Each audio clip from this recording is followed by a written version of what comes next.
Prime tips എന്ന YouTube ചാനലിലേക്ക് ഏവർക്കും സ്വാഗതം. നമ്മുടെ ജീവിതത്തിൽ ആവശ്യമായി വരുന്ന ഉപയോഗപ്രദമായ കാര്യങ്ങൾ ഉൾക്കൊള്ളിച്ചുകൊണ്ടുള്ള വീഡിയോസാണ് ഈ ചാനലിൽ അപ്ലോഡ് ചെയ്യുന്നത്. ആദ്യമായി കമ്പ്യൂട്ടറുമായി ബന്ധപ്പെട്ട വീഡിയോസാണ് ചെയ്യുന്നത്. അതായത് basic computer knowledge, internet, MS Word, MS Excel എന്നിവയെല്ലാം ഉൾപ്പെടുത്തിക്കൊണ്ടുള്ള വീഡിയോസായിരിക്കും ഇവ. കമ്പ്യൂട്ടർ ഒരു തവണ പോലും ഓപ്പറേറ്റ് ചെയ്യാത്തവർക്കും ഈ വീഡിയോസ് കണ്ട ശേഷം കമ്പ്യൂട്ടർ ഉപയോഗിക്കുവാൻ സാധിക്കുന്നതാണ്. അപ്പോൾ നമുക്ക് വീഡിയോയിലേക്ക് പോകാം. ആദ്യമായി കമ്പ്യൂട്ടറിനെ പരിചയപ്പെടാം. കമ്പ്യൂട്ടറിന് പ്രധാനമായും CPU, മോണിറ്റർ, കീബോർഡ്, മൗസ് എന്നിങ്ങനെ 4 പാർട്സാണ് ഉള്ളത്.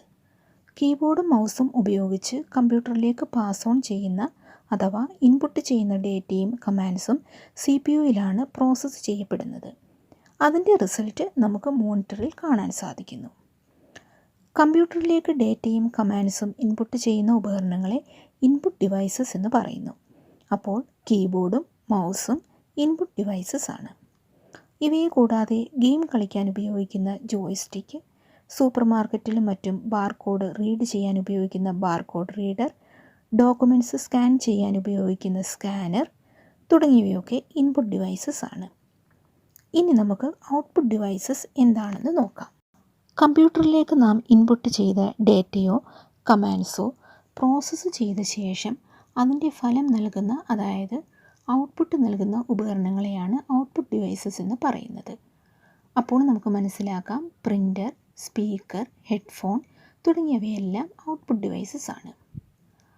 ഇനി കമ്പ്യൂട്ടർ ഹാർഡ്വെയർ എന്താണെന്നും സോഫ്റ്റ്വെയർ എന്താണെന്നും എളുപ്പത്തിലൊന്ന് പറഞ്ഞു പോകാം.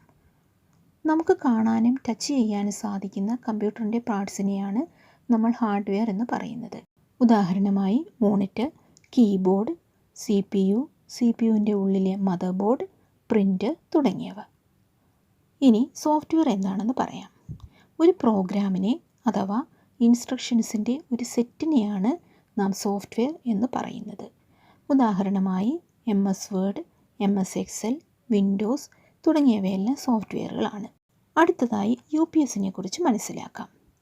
കമ്പ്യൂട്ടറിൽ നാം വർക്ക് ചെയ്തുകൊണ്ടിരിക്കുമ്പോൾ പെട്ടെന്ന് കറണ്ട് പോയാൽ കമ്പ്യൂട്ടറിൽ സേവ് ചെയ്യപ്പെടാതിരിക്കുന്ന ഡേറ്റ എല്ലാം തന്നെ നഷ്ടപ്പെട്ടു പോകുവാൻ സാധ്യതയുണ്ട്.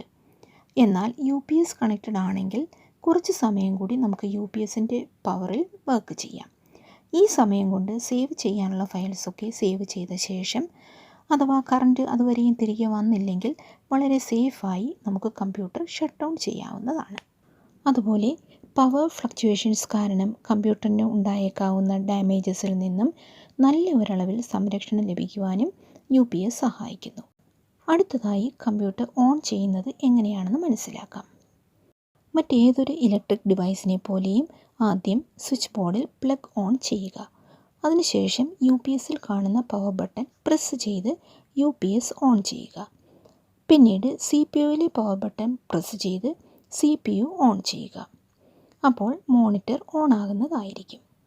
ഇനി അഥവാ മോണിറ്റർ ഓൺ ആയില്ലെങ്കിൽ മോണിറ്ററിൻ്റെ പവർ ബട്ടൺ പ്രസ് ചെയ്ത് മോണിറ്റർ ഓൺ ആക്കാവുന്നതാണ്. നമ്മുടെ കമ്പ്യൂട്ടർ പാസ്വേഡ് പ്രൊട്ടക്റ്റഡ് ആണെങ്കിൽ പാസ്വേഡ് ടൈപ്പ് ചെയ്ത് കൊടുക്കുക. അതിനുശേഷം ഇതുപോലെ ഒരു സ്ക്രീൻ നമുക്ക് കാണാം. ഈ ഭാഗത്തെ നമ്മൾ ഡെസ്ക്ടോപ്പ് എന്നാണ് പറയുന്നത്. ടേബിൾ ടോപ്പ് കമ്പ്യൂട്ടറിനെയും പൊതുവെ നമ്മൾ ഡെസ്ക്ടോപ്പ് കമ്പ്യൂട്ടർ എന്ന് പറയാറുണ്ട്.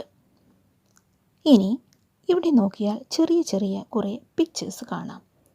ഇവ ഓരോന്നിനെയും ഐക്കൺ എന്നാണ് പറയുന്നത്. ഓരോ ഐക്കണും കമ്പ്യൂട്ടറിൽ ഇൻസ്റ്റാൾ ചെയ്യപ്പെട്ടിരിക്കുന്ന ഓരോ പ്രോഗ്രാമിനെ അല്ലെങ്കിൽ സോഫ്റ്റ്വെയറിനെ സൂചിപ്പിക്കുന്നു. ഇവിടെ താഴെ കാണുന്ന ഈ റിബണാണ് ടാസ്ക് ബാർ. ഇതിനെ സ്റ്റാർട്ട് ബട്ടൺ എന്നാണ് പറയുന്നത്. ഇവിടെ ക്ലിക്ക് ചെയ്താൽ കമ്പ്യൂട്ടർ ഷട്ട് ഡൗൺ ചെയ്യാനും റീസ്റ്റാർട്ട് ചെയ്യാനും ഒക്കെയുള്ള ഓപ്ഷൻസ് ലഭിക്കുന്നതാണ്. കൂടാതെ കമ്പ്യൂട്ടറിൽ ഇൻസ്റ്റാൾ ചെയ്തിരിക്കുന്ന എല്ലാ പ്രോഗ്രാംസും നമുക്ക് കാണാൻ സാധിക്കും. നമുക്ക് കൂടെ യൂസ് ചെയ്യാനുള്ള പ്രോഗ്രാമുകളുടെ ഐക്കണുകളെ പിൻ ചെയ്ത് ഇട്ടിരിക്കുന്നതാണ് ഈ കാണുന്നതെല്ലാം. ഇനി ടാസ്ക് ബാറിൻ്റെ റൈറ്റ് സൈഡിലേക്ക് വന്നാൽ ഡേറ്റ്, ടൈം, കമ്പ്യൂട്ടറിൽ യൂസ് ചെയ്യുന്ന ലാംഗ്വേജ്, ഇൻ്റർനെറ്റ് കണക്ഷൻ്റെ സ്റ്റേറ്റസ് തുടങ്ങിയവയൊക്കെ നമുക്ക് കാണാവുന്നതാണ്. കമ്പ്യൂട്ടറിനെ കുറിച്ചുള്ള ഒരു ജനറൽ ഇൻഫർമേഷൻ മാത്രമാണ് ഈ വീഡിയോയിൽ ഞാൻ നിങ്ങളുമായി പങ്കുവച്ചത്. തുടർന്നുള്ള വീഡിയോകളിൽ എല്ലാ കാര്യങ്ങളും കൂടുതൽ ഡീറ്റെയിൽ ആയി നമുക്ക് മനസ്സിലാക്കാം. അപ്പോൾ വീഡിയോ ഉപകാരപ്രദമായെങ്കിൽ ലൈക്ക് ചെയ്തും ഷെയർ ചെയ്തും സബ്സ്ക്രൈബ് ചെയ്തും സപ്പോർട്ട് ചെയ്യുക. കൂടാതെ തുടർന്നുള്ള വീഡിയോസ് ഞാൻ അപ്ലോഡ് ചെയ്യുമ്പോൾ തന്നെ നിങ്ങളുടെ ഫോണിൽ നോട്ടിഫിക്കേഷൻ ലഭിക്കുന്നതിനായി ചാനൽ സബ്സ്ക്രൈബ് ചെയ്ത ശേഷം തൊട്ടടുത്തുള്ള ബെല്ലൈക്കൺ ക്ലിക്ക് ചെയ്ത് ഓൾ എന്ന ഓപ്ഷൻ സെലക്ട് ചെയ്യുക.